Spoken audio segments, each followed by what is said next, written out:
بسم اللہ الرحمن الرحیم۔ تفسیر عثمانی سورۃ العادیات۔ والعادیات ضبحا، قسم ہے دوڑنے والے گھوڑوں کی ہانپ کر۔ فالموریات قدحا، پھر آگ سلگانے والے جھاڑ کر۔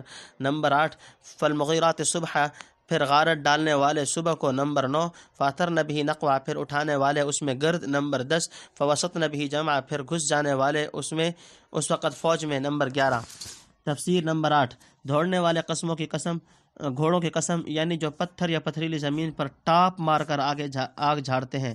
نمبر 9 عرب میں اکثر عادت صبح کے وقت طاقت کرنے کی تھی تاکہ رات کے وقت جانے میں دشمن کو خبر نہ ہو، صبح کو دفعتاً جا پڑیں اور رات کو حملہ نہ کرنے میں اظہار شجاعت سمجھتے تھے۔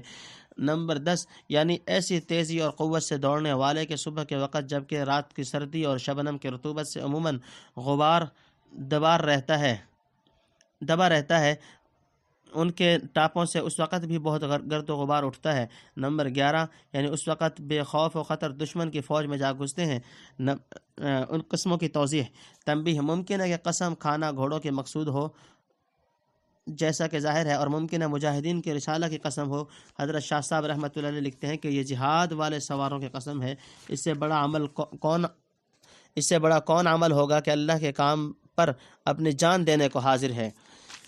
ان الانسان لربہ لکنود، بے شک آدمی اپنے رب کا ناشکر ہے۔ نمبر 1 وانہ علی ذلک لشہید، اور وہ آدمی اس کام کو سامنے دیکھتا ہے۔ نمبر 2 وانہ لحب الخیر لشدید، اور آدمی محبت پر مال کی بہت پکا ہے۔ نمبر 3 افلا یعلم اذا بعثر ما فی القبور، کیا نہیں جانتا وہ وقت کہ کریدا جائے جو کچھ قبروں میں ہے۔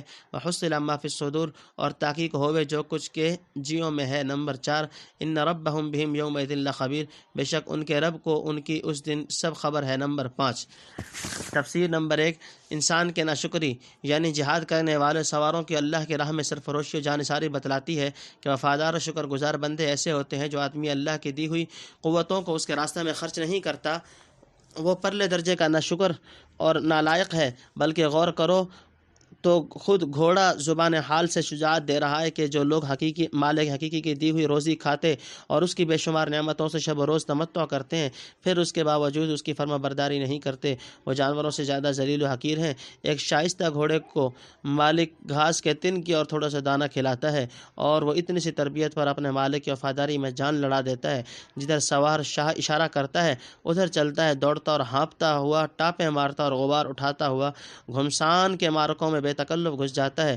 گولیوں کی بارش میں تلواروں اور سنگینوں کے سامنے پڑ کر سینہ نہیں پھرتا، بلکہ بسا اوقات وفادار گھوڑا سوار کو بچانے کے لیے اپنی جان خطرے میں ڈال دیتا ہے۔ کیا انسان نے ایسے گھوڑوں سے کچھ سبق سیکھا ہے کہ اس کا بھی کوئی پالنے والا مالک ہے جس کی وفاداری میں اسے جان و مال خرچ کرنے کے لیے تیار رہنا چاہیے؟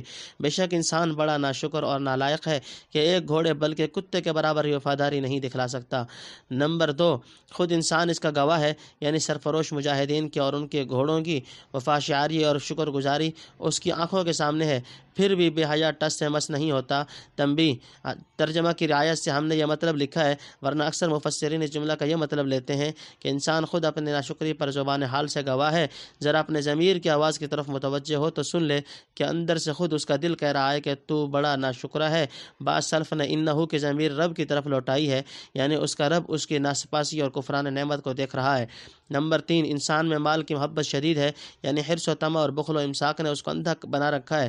دنیا کے زر و مال کی محبت میں اس قدر غرق ہے کہ منعم حقیقی کو بھی فراموش کر بیٹھا، نہیں سمجھتا کہ آگے چل کر اس کا کیا انجام ہونے والا ہے۔ نمبر 4 دلوں کے چھپے بھید کھل جائیں گے، یعنی وہ وقت بھی آنے والا ہے جب مردہ جسم قبروں سے نکال کر زندہ کیے جائیں گے اور دلوں میں جو چیزیں چھپی ہوئی ہیں سب کھول کر رکھ دی جائیں گی۔ اس وقت دیکھیں یہ مال کہاں تک کام دے گا، اور نالائق ناشکرے لوگ کہاں چھوٹ کر جائیں گے۔ اگر یہ بے حیا اس بات کو بھی سمجھ لیتے تو ہرگز مال کی محبت میں غرق ہو کر ایسی حرکتیں نہ کرتے۔ نمبر 5 اللہ کا علم محیط واضح ہو جائے گا، یعنی ہر چند کہ اللہ کا علم ہر وقت بندے کے ظاہر و باطن پر محیط ہے، لیکن اس روز اس کا علم ہر شخص پر ظاہر ہو جائے گا اور کسی کو انکار کی گنجائش نہ رہے گی۔ سورت اپنے اختتام کو پہنچی۔